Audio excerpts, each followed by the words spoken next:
This is one-on-one session with the ForumIAS founder and director 𝐂𝐻𝐸𝐻 Sinha. In this session, students are asked questions to test their preparedness for the personality test. One-on-one sessions are not mock panel sessions.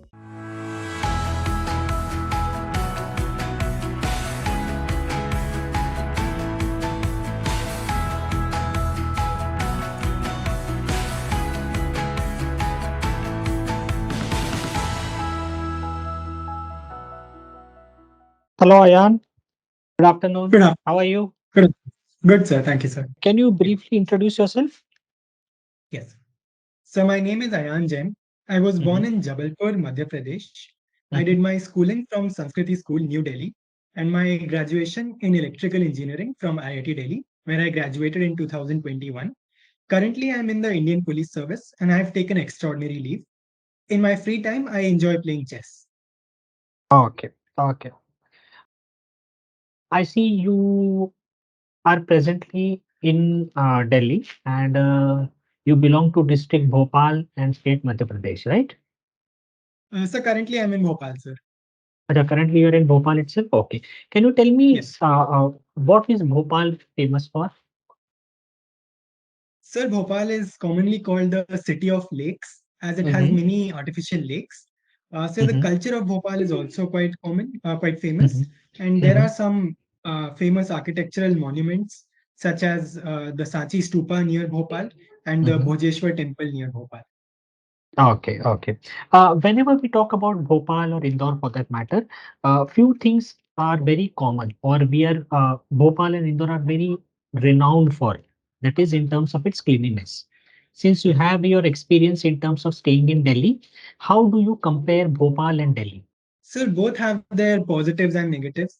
Delhi is certainly more developed, and the socioeconomic parameters such as education and health are also better covered in Delhi. And the connectivity of Delhi is a major plus over Bhopal, whether external or internal. At the same time, sir, Bhopal has much less traffic. It has more cleanliness. Uh, and also the culture of Bhopal tends to be less stressful or hectic. So both have different kinds of cultures. Okay, so in terms of cleanliness, when we talk about Swachh Bharat Sarveshan, Bhopal is doing exceptionally well. So can you tell me something what Delhi can learn from Bhopal in terms of waste management or keeping the city much more clean? So first would certainly be the culture of cleanliness for it to become a people's mission. Secondly, sir, segregation at source, which is another thing driven by people, that is something that can be promoted. Thirdly, sir, Bhopal's biocomposting has been a great success, and that was suggested to be replicated elsewhere. This can be done, sir. Are you aware of 𝐾𝐫𝐞𝐥𝐬 link project? Yes, sir. Okay, can you tell me, is it beneficial for us to interlink rivers, even though if it is having environmental concerns? What is your opinion about that? Like when we talk about 𝐾𝐫𝐿ink link project, we are aware almost 40% of Panna Tiger Reserve will be inundated in water. So do you think such projects are necessary? Sir, I believe the concept is certainly something to go forward with to bring more water equity and to ensure water availability because water is absolutely essential for life, for health, and for development. At the same time, sir, environmental considerations cannot be neglected. So the first attempt should be to find alternatives, and second should be to mitigate the environmental damage. And third would also be to keep in mind the displacement that these projects cost and also the funding constraints of these big projects, which have to be taken care of. When we talk about Jainism, recently there were concerns in terms of Sallekhana. Are you aware of it? Yes, sir. Okay, what was the entire issue? Can you please tell me in brief? Sir, Sallekhana is the practice of starving oneself to death in order to seek salvation. So this was debated in court and it was banned for people to voluntarily do this. I believe certain exemptions were provided or I will check once again whether the ban was lifted. But sir, it is certainly debated whether it should be allowed or not. Recently, we had seen a person committed Sallekhana. Are you aware of this? Sir, Acharya Vidyasagar 108. Yes. You have done electrical engineering from IIT Delhi. Can you tell me like import applications of electrical engineering in terms of space? Sir, one in terms of electronics, certainly any system, whether rocket or rocket launcher, has an intricate electronic system. Secondly, sir, for the power supply, whether we talk about batteries or any systems such as generators which require power, that element would come into play. Thirdly, sir, many digital technologies also have an interlink with electrical engineering. The topic of digital electronics is the interface between computer science and electrical. Other than that, I'm not able to think right now, sir. Okay, okay.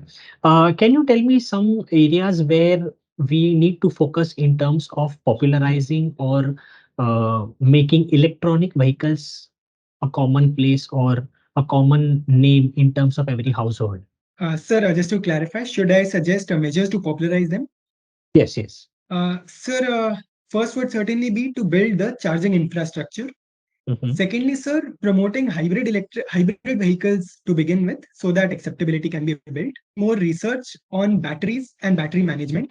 Number one, because of the lithium ion shortage, and secondly, also because of fire issues with respect to electric vehicles. Lastly, sir, I would say simply raising more awareness, because many people are not aware of the benefits of electric vehicles.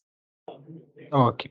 When we talk about electronic engineering or electrical circuits or chips or any sort of development in those areas, we see essentially names like South Korea, Taiwan, China.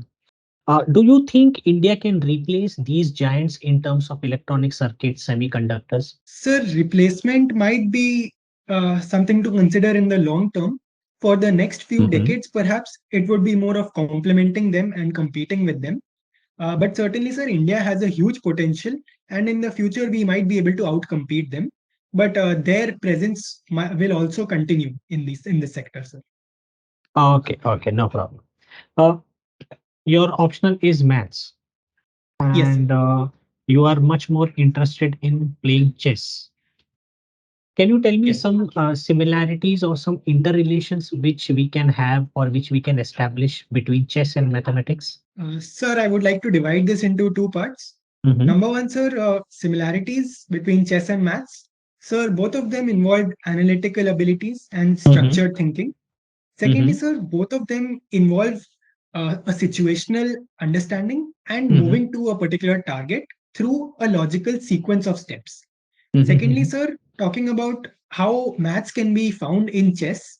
So, to begin with, the notation system of chess, which is A to H and 1 to 8. Secondly, sir, the rating system in chess, the ELO rating, that is based on maths. And then, sir, many strategies of chess, such as triangulation, they are evolved based on mathematical concepts. Okay, that's well, let's say. When we talk about chess, you have written blitz, bullet, bug house. What are these? Yes, sir. So these are three variants of chess. Blitz and bullet are two speed chess variants. Blitz is played between 3 to 10 minutes per player for the entire match, and bullet in under 3 minutes for the entire match. Bug house is a 2 versus 2 variant where the two boards are connected in the sense that pieces captured on one board can be used on the other board. Okay, perfect. You have mentioned here volunteered at NGO National Association for Blind Women, Delhi. What Yes. was your observation here? So my biggest observation was that the women were quite independent to a great extent. And this was largely facilitated through either technology or infrastructure. For example, the software called JAWS, it was a text-to-speech software which allowed the women to use computers or mobiles. And secondly, the infrastructure in terms of tactile plates, it allowed mobility in an independent manner. Okay, okay. See, suppose when we talk about blind women or any particular person, any particular gender who is blind, what do you think, or can we frame it like this? Can you devise a strategy wherein we can make the environment more inclusive for people who are blind? Yes, certainly, sir. Sir, I believe there are multiple dimensions to this. First would be the infrastructural dimension, having tactile plates. Sir, am I audible? Yes, yes, you're audible. Yes. Sir, second would be technological intervention. Sir, having smart canes and also text to speech option in government websites or in public places. For example, in Sachi Stupa, it is there, sir. Thirdly, sir, the social aspect for people to learn to respect visually impaired or blind persons and to understand that they are capable, and so that their dignity is boosted, sir. Okay. My question essentially dealt with formulating a suitable strategy so that these people can ensure a sustainable living. So I want Yes. some concrete steps in terms of what we need to do in terms of making their life more productive, be it in terms of skilling or be it in terms of any whatever you can feel. Yes, sorry, sir. Yes. So to begin with, certainly skill training has to be done Mm-hmm. to identify the type of work that can be carried out very effectively by visually Mm-hmm. impaired persons. For Mm-hmm. example, sir, recently we heard that in major wedding, the candles would and artifacts would be made by visually impaired persons. Mm-hmm. Secondly, sir, training them in ICT is going to be immensely beneficial. Also, Mm-hmm. given that ICT can be very easily made inclusive through Mm-hmm. softwares for text to speech and audio Mm-hmm. tools. Mm-hmm. Secondly, sir, to bring a culture of inclusiveness from school level itself, inclusive education should be pursued, where education of visually impaired students and other students is done in the same place, but at the same time, special measures are taken for the welfare of these students. Thirdly, sir, mapping visually impaired persons to employers to help in placements and to also post placement support. These steps, I believe, will help immensely, sir. Okay. Okay. No problem. Sir, if I may add another point, Yes. sir, in the education of visually impaired persons, having Mm-hmm. more material available in Braille and Mm-hmm. also teaching Braille to visually impaired persons. This will go a long way, sir. Okay, perfect. Okay, Ayan, as we can see, Russia-Ukraine conflict has been going on for almost 2 years now. So, what is your observation? Which country is having an upper hand at the moment? Sir, I would say that it is a complicated situation and we cannot make a conclusion yet. But I Mm-hmm. believe that given Russia's advancements recently, as it also gained ground at Advika, I would say Mm-hmm. that Russia has a slight upper edge, sir. But Mm-hmm. again, the future course of events will help us understand it better. When we talk about Russia-Ukraine conflict or Israel-Hamas conflict, we have seen India playing a major role in such particular international conflicts recently. How do you think India is managing its position in terms of such conflicts in a polarized world? Are we balancing our strategy beautifully, or we need to work on that? What is your observation? Sir, in my understanding, India is balancing its national interests along Mm-hmm. with its humanitarian vision and its vision for peace and harmony. Mm-hmm. Sir, we have done quite well. We have been Mm-hmm. able to ensure, we have been able to communicate our interest in containing the violence. And also, we did not antagonize any of the countries for our own interests. But I believe, sir, in order to promote our leadership ability and to present ourselves as the global leader, we can take further steps in trying to end the violence and arrive at a peaceful solution as soon as possible, sir. How do you think we can do that? But, sir, it has to come through dialogue and discussion for it to be a lasting solution. So, sir, bringing them together, arriving at structural convergences that will allow them to see the benefit in ending the violence. That seems to me as the only solution, sir. Second thing that can be done is pressure can be put by international institutions and other countries, such as USA can put pressure on Israel to stop the violence. Such actions can be taken, sir. When we talk about India-Canada relations, there has been recently issues in terms of Khalistan movement, and supposedly Canada became very much. Canada was not happy with India's involvement in lot of other areas in terms of Khalistan and the way we are tackling the Khalistan movement. Same in terms of USA also. Recently, there were issues in terms of killings of one particular person, which led to some sort of friction. And recently, we have seen in terms of Qatar also. Their Navy officers, they were sentenced to death and now they have returned back to India. When we look at these three countries, how do you think India's approach towards Canada, towards Qatar, towards US, how it was different? Sir, in the case of Canada, Canada did not provide any proof regarding Mhm, any involvement of India in such crimes. So, India made its stand clear that it would cooperate once any proof has been given. mhm. Apart from that, India denied any involvement in such a role because there is no proof for the same. In the case of USA, sir, United States being extremely important for India, we had to take a much more careful approach and offer our cooperation as far as possible. In the case of Qatar, sir, since relations have been improving quite well, it was not much problematic. But there was a difference that the concern of espionage was slightly greater, and so perhaps it took a direct engagement between the honorable foreign ministers, which ultimately resolved the issue quite smoothly. Whereas in with respect to Canada and USA, the resolution of the issues was not as simple or as smooth, I would say. I do think, Ayan, Canada is an important country for us, be it in terms of our people going to Canada for higher education, or Indians going there for work opportunities, employment, skilling, and so many other areas we can have a good cooperation between India and Canada. How do you think we can improve our relations with Canada apart from manage in relation to managing security infrastructure or security aspects also, and considering these aspects, both the aspects, how do we balance them?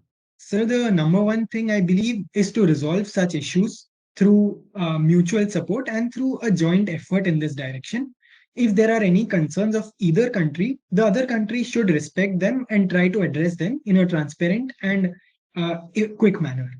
Secondly, sir, increasing engagement with Canada through economic trade and boosting our investment, that would go in favor. Thirdly, sir, given the huge diaspora of India in Canada, certainly Canada is extremely important, and the diaspora can help in building people to people relations between India and Canada. But certainly, an important aspect would have to be to tackle the issue of Khalistan from the side of Canada. Okay, Ayan, tell me something. When we talk about international north-south transport corridor, when we talk about IMEC, India Middle East European Corridor, when we look at the essential route which these two corridors follow, it is essentially to deal with countries in particularly West Asia, Gulf countries, which are almost always vulnerable and are almost associated with some or the other kind of violence or some or the other issues which they are essentially involved in most of the times. Now we see Israel-Hamas conflict, then we see Iran conflict, sanctions, when we talk about different countries associated with even Central Asia. So do you think investment into such transport corridors, is it necessary, or do you think it will be a profitable venture? Sir, I would think of it as a calculated risk.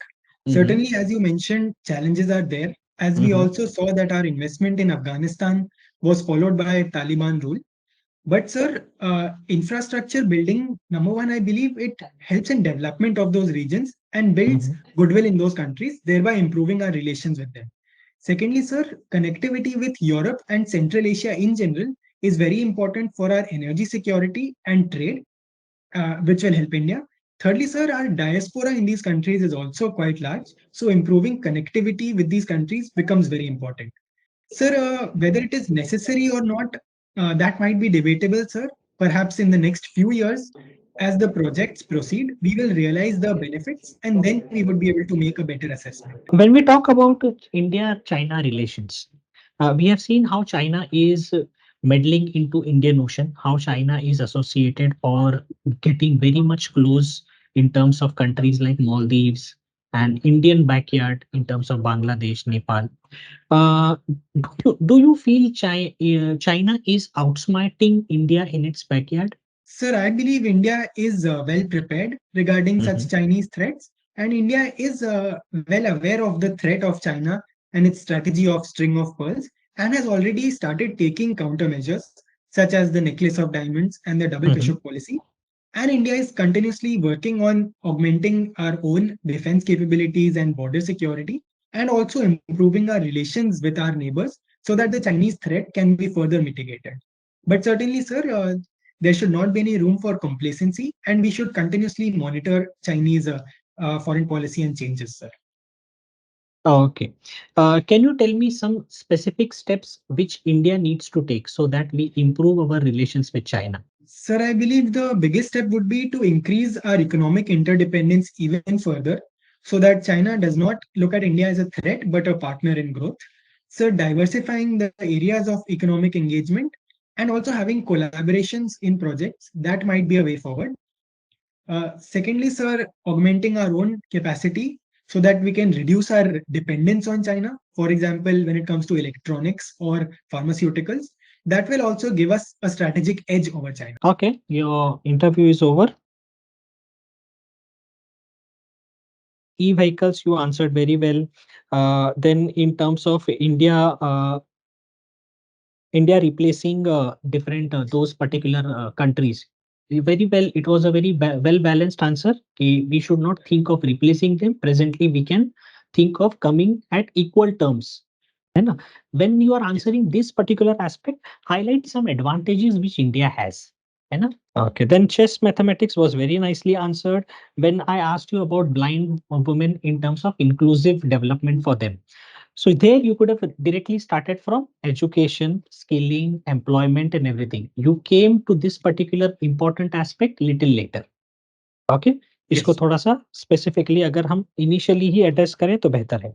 IR, I don't think you need much help there because your answers were very nicely organized. It was very beautifully you enumerated all the aspects very nicely. We covered Russia, Ukraine, we covered different transport corridors, we covered China also. You are a very good candidate, Ayan. I was very happy taking Thanks. your interview, and you have a very pleasing personality. Your articulation is also good. You are humble and polite during the interview. So I don't think you need much help here, and I wish you all the best. You will definitely do well Thank in you. the interview. Thank you, sir.